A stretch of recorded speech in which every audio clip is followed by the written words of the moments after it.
So yeah, I think let's discuss about diarrhea. Diarrhea has also become another problem now because I told you I handle things depending on your requests. So today I think let's talk about diarrhea and what could be the possible causes of diarrhea in your flocks, and how do you prevent diarrhea in your flocks. You know, some diseases are really very simple, and some of you people, I always tell you that goat farming is very simple, but some people don't want to believe that it's really very simple.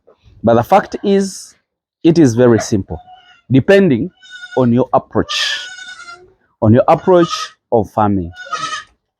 So, diets, because we have a lot of um, diarrheas that really happens in our animals, and you find that some of them really become too complicated, and mostly for the kids. Actually, what I would have to say is diarrhea is one of the killers of the kids, and also in some animals that are shifted.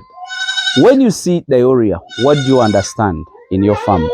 Mostly, we have a lot of diarrheas that always come in our farms, and some of them always come in kids, and kids die just because of diarrhea. And what causes diarrhea in kids mostly? Those are the clostridiums.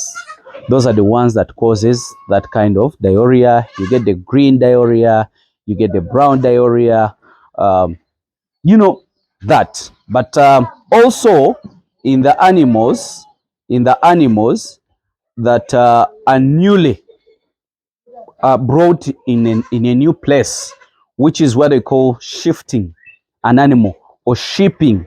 We call them shipping fever. Uh, there is some diarrhea which is caused by stress, like mostly if you've just shifted animals from one farm to the other, that is a stress diarrhea. And what do you do with that? It is handling it symptomatically. Some of the diarrheas are caused by worms, showing to you that we have a parasite that is really taking us to another level at a higher speed. So that is how the body communicates to you that there is diarrhea. So there is diarrhea for worms, there is diarrhea for shifting the animals. There is diarrhea which is caused by the clostridios or clostridium infections. So you might not need to differentiate more in details, but you actually need to know how to handle it. What could be the cause of the diarrhea? If you've just shifted the animals from one place to the other, that is a stress diarrhea. If you have if you've not just shifted the animals have been stable for quite some time, and then you see an abrupt diarrhea, that is a sign of a disease, either worms. If you check and see that I have just dewormed my animals not more than 2 months ago, so that can't be a worm. So if all that are done and you're seeing that kind of diarrhea that is coming up, you also take another step and look and say what could be the possible cause of this diarrhea, depending on what I have explained to you. But also change in the diety, like if animals have been feeding on a dry grasses and then they change abruptly to the fresh, that can also cause diarrhea. If an animal has eaten a lot of maize, can as well cause diarrhea. I want you to have a vast knowledge whereby you can ably identify by yourself. You look at a lot and then finally 0 to 1. But all in all, what do we have to do if you see diarrhea in your flock? Most of the time, what we do, if you've just dewormed them and you see that abrupt dios in your flock, I want you to handle it symptomatically. There is what we call symptomatic treatment.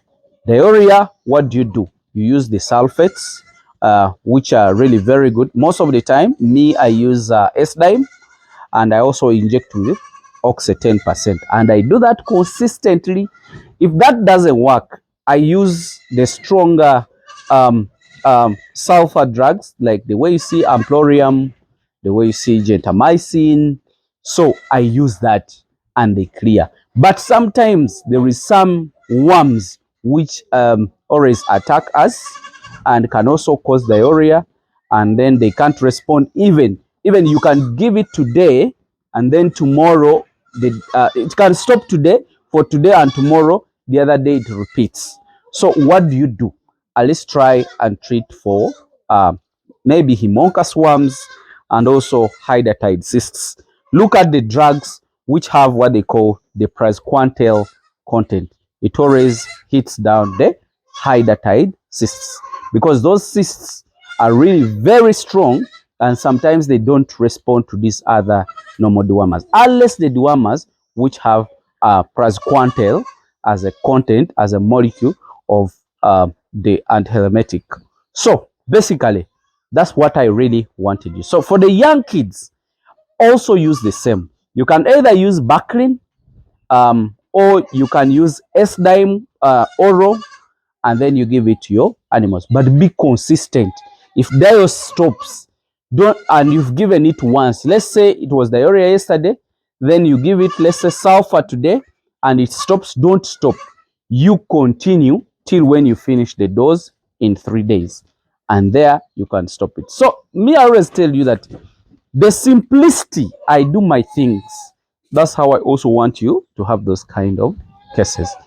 For your example, I was talking to my friend that I have taken maybe months without getting those issues of mortality. I take too long. And I've taken years without seeing miscarriages. I can have a miscarriage, but at least one. If I have one miscarriage in 1,000 animals, that is not a fatal miscarriage. But having those consistent abortions. And remember, that is the business. The business is kids. So if you're losing kids, you're not making any good business. So you guys, I wish you the best, and I would like you to understand what I'm saying. Bye-bye for now.